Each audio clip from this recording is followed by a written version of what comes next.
Phoenix wasn't playing Booker because he's hurt, Chris Paul or DeAndre Ayton. No, I've got the starting lineup. So here's my question for Brew is this. What will it take for you to be concerned? It will take them playing this poorly. Because we're at the exact halfway point. Late. Yeah, it's fine. 50%. Okay? Where was Boston a year ago? Boston had his most historic comeback within season in league history. Yes, so you're but banking on I that? would put much more, because of the pedigree of the players in Golden State. I'm not worried about Steph Curry. Not worried about Draymond Green. I'm You're not worried about Draymond a little bit? No. Because this is what he does. You were killing him last year. You didn't think he had anything left because he's getting single, and then triple, he got benched by his own coach, and his mom tweeted about how bad he was. What he does, the intangibles are fine. They were 6-5, Nick, without Steph Curry. I like that.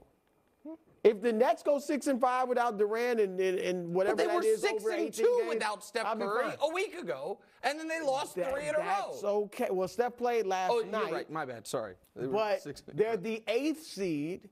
They're a game out of the 6th seed. And a game out of the 12th seed. They're 2.5 games out of the 4th seed. But that's how it... Really? You're really banking.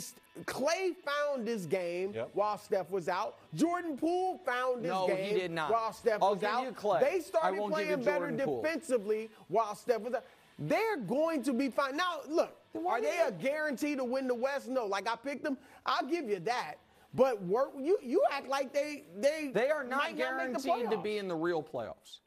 Oh, come on. What? Hold on a second. So you're saying... Wait a minute. I'm saying they absolutely could finish 7 through 10. And the last time they finished 7 through 10, they just needed to win 1 of 2. And LeBron hit a shot in their eye, and then Ja sent them home. The idea that, this team, if they in the play-in, no chance they lose, we literally saw them lose in the play-in. Boston had this same exact record a year ago. Boston's turnaround last year it was historic. It was while we were talking about it, we said this is the greatest from midway point or right before the midway point of the season to end of season turnaround in NBA history.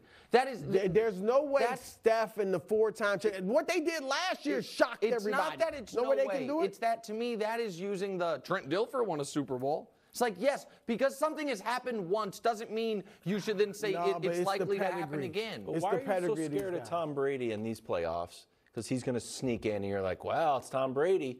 Once you get in the playoffs, good things happen, and you're not. Because I have seen this Warriors team since Kevin Durant left be bad more often than it was good. Yes, they won the title last year, and the year before that they got bounced in the play-in. Clay was and the year before, a shell of himself. I understand. And hurt. But if I told you guys going into the year, hey, at the exact midway point, they would be the worst team in the league on the road, worse than Houston, worse than San Antonio, and Steph would have been injured during the year but missed 10 games, and they would be below 500.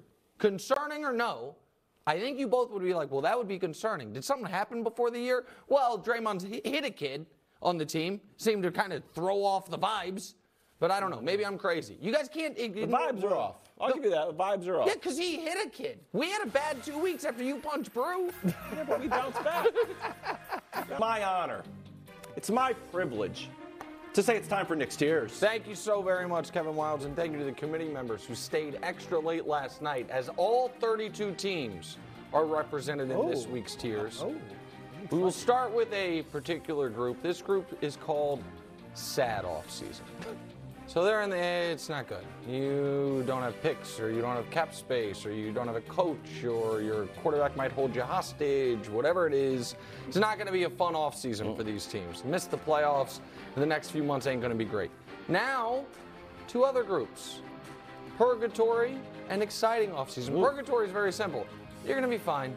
And guess what? Next year, you're going to be the same as this year. You're going to win 7, 8, 9 games. You're going to be alive for the playoffs. Your games are going to be not that exciting, and we'll rinse and repeat until you get real quarterbacks in town. Exciting offseason. Some of those are the worst teams in the league. But they got dollars galore. They got top picks in the draft. They might have attractive coaching vacancies. They might have attractive quarterback openings, all of those things.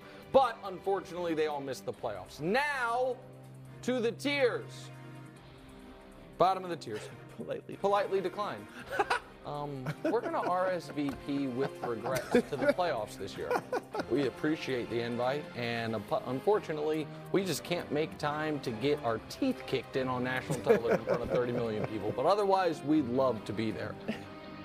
Next, these two teams didn't make the playoffs. Oh! They are in better position than two teams that did. Trendy 2023. I like this. Lions go into the offseason feeling great, coming off a win. The Jets, while they're going to the offseason on quite the losing streak, feel like we're a quarterback away. Mark it down, America. Place your futures bets now.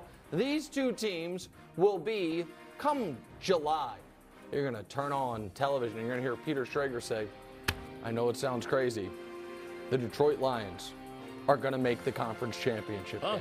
It's going to be, both of those teams are going to be trendy teams for next season and feel better about their years even though they missed the playoffs. All right, now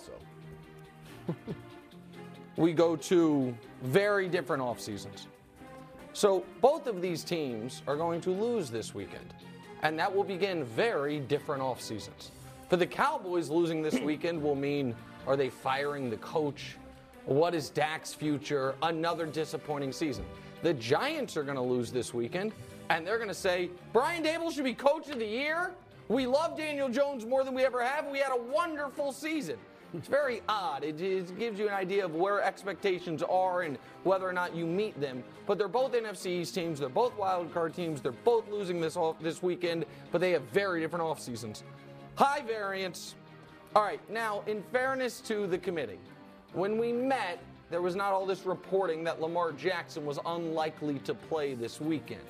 This ranking was assuming Lamar could play, in which case both of these teams could lose this weekend, and both of them could make the conference championship game. The variance for these teams is higher than anyone else in the postseason, and that's not shocking at all if they lose this weekend, and not shocking at all if they win a couple playoff games.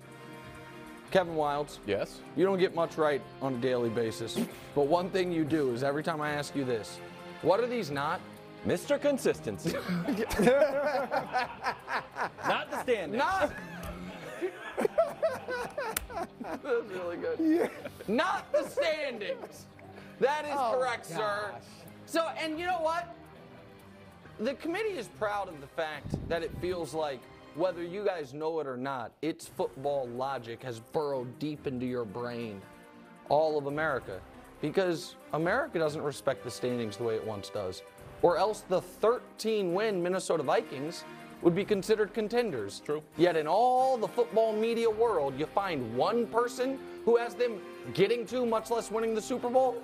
Unfortunately, however, you guys are still tied to the standings enough that while 13 wins doesn't impress you, 14 wins, oh man, that's the best team in football. It's the same. It's the same. They're both round 2 and out teams that had nice seasons. Brew, once again, you look like you bit into a bad brew. Because this is horrible, Nick. Maybe the committee didn't hear. Jalen Hurts is back. Is he though? Yeah, he's back. Maybe you did. He came. It worked out perfectly. Oh, he came out. He got the rust off. They threw the football a lot. He didn't run like usual because he's still healing. But now he's got 2 weeks. I might. This is still too low, but I might feel a little better about your tiers with the Eagles if they were playing this weekend. But they got 2 weeks to get his shoulder right. They will be fine. And how in the world you put them on the same level as Minnesota? Minnesota's got one of the worst defenses in the league. Philly might have the best. So, no. I don't even know who's above them, but I haven't seen Jacksonville anywhere. Well, I haven't seen several other teams that they should be ahead of. Okay. They got as good a chance to get to the Super Bowl as any team in the league. Right. Yeah, well, I said it. It's a little embarrassing for you that you don't know who's above them because there's only 6 teams left. You probably should have been able to figure that one out. As far as you asserting that it all went great for Philadelphia, listen, I wasn't in Nick Sirianni's pregame meeting, but I don't think when he was talking to the guys, he's like, all right, guys, here's the plan. We're going to have to play the full 60 minutes and survive an onside kick to beat the JV Giants. But maybe, listen, Sirianni's a different type of cat. Maybe that is what he was going for. Next, a couple of goats. Oh, my gosh. What? You have the greatest football player, the greatest player in the history of the NFL, and the greatest player in the history of Georgia high school football. right alongside each other. Is this true? Oh, okay. I'm sorry. You know what? And the greatest player, Herschel Walker, was pretty good. And the greatest player.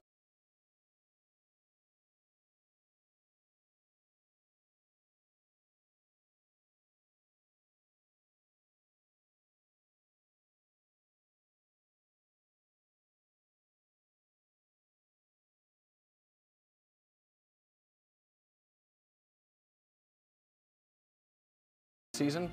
However, despite all that, through the fortitude, ingenuity, and outright talent of their quarterbacks, they find themselves